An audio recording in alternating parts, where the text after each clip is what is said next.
So we're going to skip gears now. And this question is for John.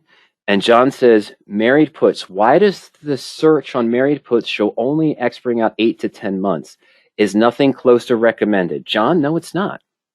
And the reason why is because the approach that we show in our default searches for the married put strategy follow directly the criteria and the structure that we use in the full work, the blueprint.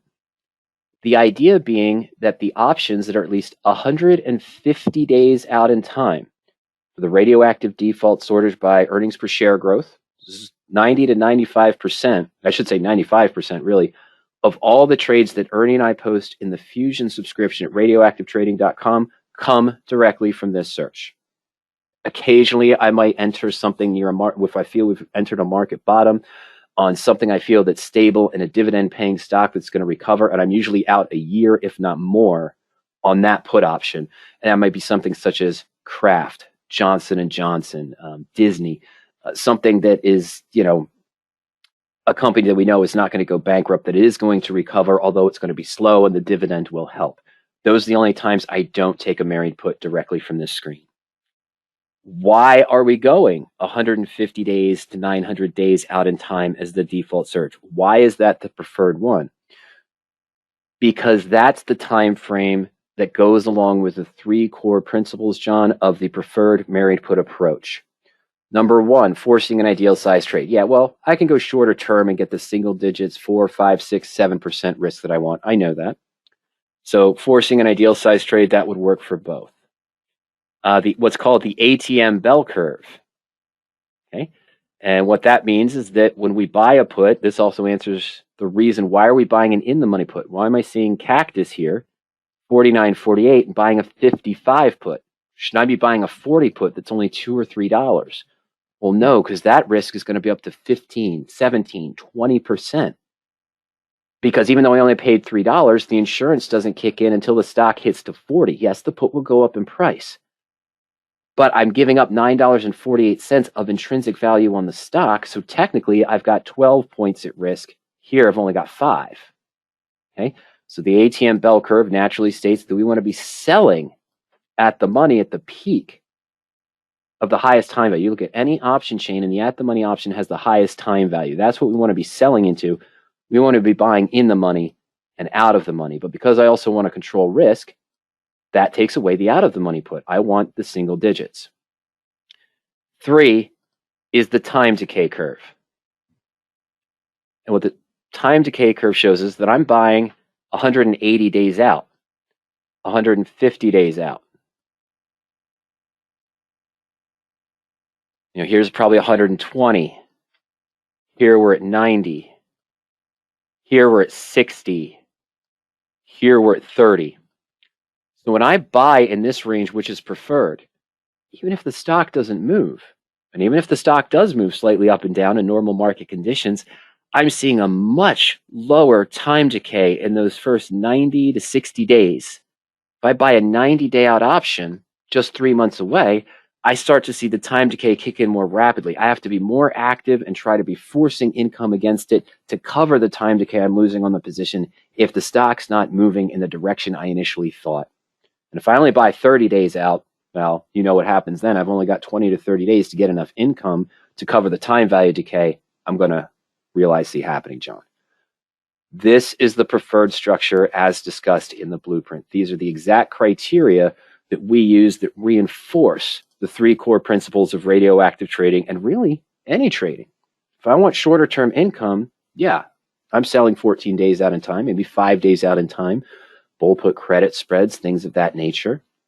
If I like a stock for the premium, but I want to add some protection, I might do a 30-day out collar. But if I'm going into a long-term position that I'm bullish on and planning to trade for at least 2 to 3 months, I don't want to buy just a 60-day or 90-day put. I want to go 150 days out, because even if I decide or I hit my targets in 60 days, I can sell to close that put. And I've still retained a lot of the time premium of that 150-day put I originally purchased. It didn't lose a lot of time value in those first 45 to 60 days. Whereas if I just bought the 60-day output, whatever time value I paid into it, I probably would have already given back in the first 45 to 50 days. very little time value left. And that's what we're fighting against. The risk on the married put position is the time value.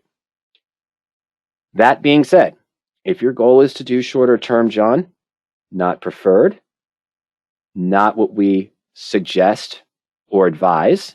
We follow the rules in the blueprint based on the 3 core principles, but you can simply change the settings in the default search to whatever you want to see.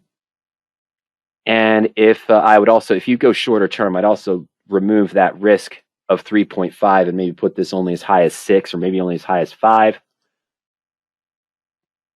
And then you can find positions there with the risk you want. They're going to be the same types of stocks, but you're taking a much bigger chance shorter term. So now I have a 3% risk for only 42 days versus what we saw with an 8% risk with, I think it was 210 days. What was it for the cactus? I can't remember. Let's just do that again, 150 to 900. I'm sorry, I forgot the initial put if it was a July. All right, 900. So what are we looking at with that cactus result? 55 put, I believe that was the same strike we saw before, only 42 days out in time, 3% maximum risk. Initial one we showed, okay, July 175, what is this? 4 times the amount out in time, right? We went from 42 days to 160 days. Let's call it 4 times the amount out in time. The risk is only 5.3%. Oh, would help if I looked at the right position, wouldn't it? And I can't because I took that out. I am sorry, ladies and gentlemen. Let's try that again. Let's find that initial cactus position again. Now that I put the risk back in properly, John. Excellent. August 196. Almost 5 times the amount out of time. Let's call it 4.5. The risk is 8.8%. So what we were seeing, 42 days to expiration with that March 55 strike for 3% risk. Very controlled risk for 42 days. I'm not saying that, John. What am I going to expect to see if the stock just stays around the price of $50 or so? I'm going to have a much higher theta on the position, meaning a much higher decay. We're losing almost 0.1% per day. And of course, this also does this too. As you get the last 10, 15 days, 5 days, it's going to be very rapid with the time decay on that put. But it is a 3% risk. Now I'm going 196 days out for an 8.8% risk. So what does it mean, John? I'm going to call it close to 5. It's a little bit more than 4.5. It's close enough to 5 times the amount out in time, almost 200 days out in time. Am I 5 times the risk? No. We're only about 2.5, 2.6 times the risk. And I know that in the first 42 days, I'm going to see a much smaller time decay on this August option than I'm going to see on that March option, only 42 days away. The risk is the time value. While we're using the income methods, is yes, to generate income, lower our cost basis, but also help negate the time value decay we see on the puts and putting ourselves in the proper structure. We know we're losing less time value in those first couple of months on the position. So it's easier to counter that and continue to lower the cost basis, whereas here we're going to see a more rapid time decay as we go forward. We're giving ourselves 5 times the amount of time, but again, we're only 2-3 times. Yeah, let's call it 3 times, John. You're right. Let's call it 3 times the amount of risk, of 3 to 8.8%, pretty close to 3 times the risk, but we have 5 times the amount of time, and we've got the time decay curve on our side. That's why it's shown, because that's our preferred structure. You know, that's what Kurt initially wrote about in the blueprint, or when he read through the blueprint, made some changes, decided to buy the rights to RadioActive Trading and the blueprint and work with Kurt because he thought it was a really great idea for the core holdings in your account, especially if you're going, you are in retirement, you're going near retirement, you're not pulling in as much general income as you used to continue to build your account. This is for protection, and this is the preferred protection that matches the 3 core principles of RadioActive Trading. Again, you can use these same concepts and simply change the dates that you want to see. Use our defaults to create your own search. If you go to the shorter term, I'd lower the risk because you have a better chance of seeing lower risk positions as well. And then, of course, you could save your own search and use the shorter term. There is a sample search that is I don't know if it's this one, if it's broker recommended. Let's take a look. One of these sample searches is looking at a shorter term. And there's too many results that are in here right now. So this is looking 0 to 60 days out. It's a theme search looking for out of the money puts that have still less than a 10% risk, but a lot of them tend to go higher than that.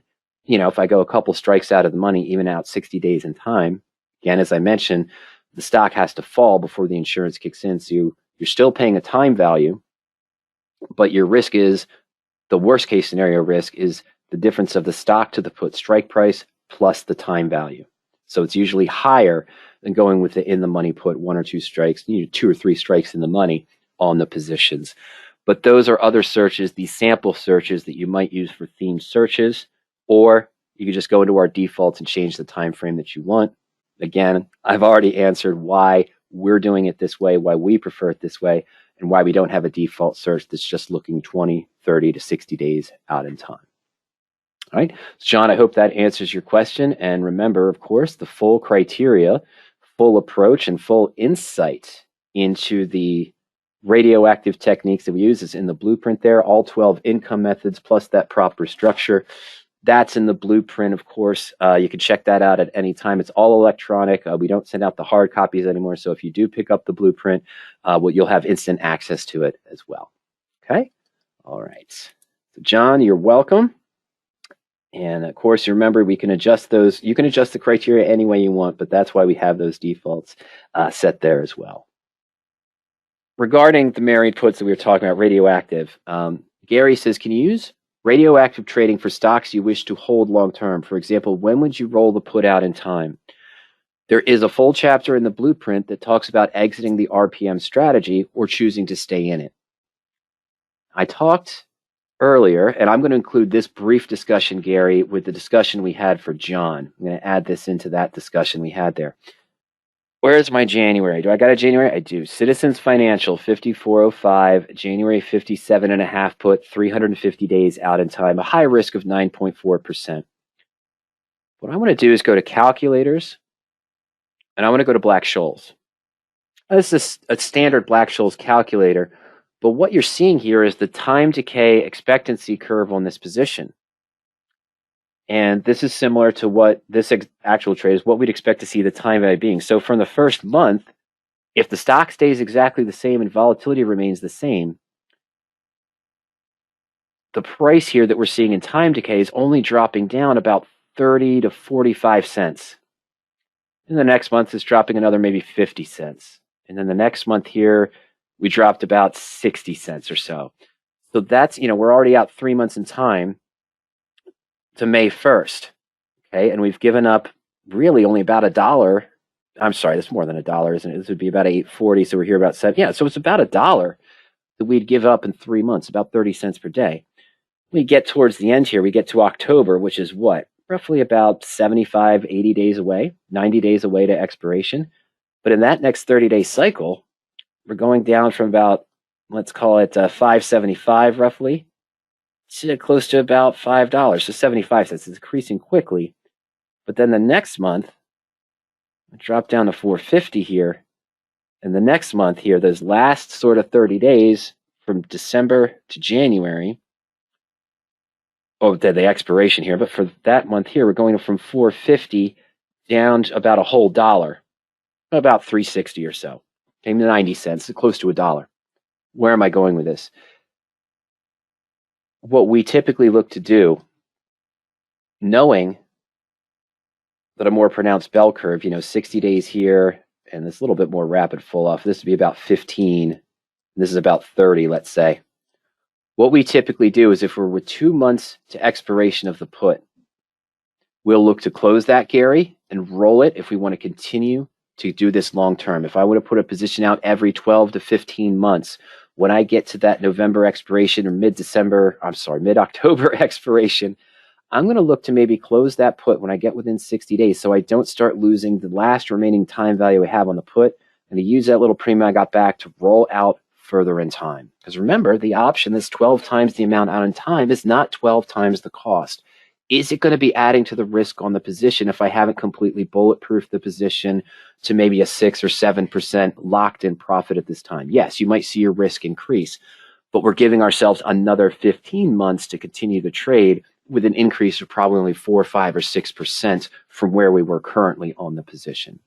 So as a general rule, Gary, that's what we look to do is when we get into 60 days or so to the expiration date, we'll look to close the position if we've met our goals or roll it out so we don't lose that last little time value decay we discussed there, why we use the far out in time put to begin with, to continue the trade moving forward of something we're holding in a core holding or as a long-term holding in our account.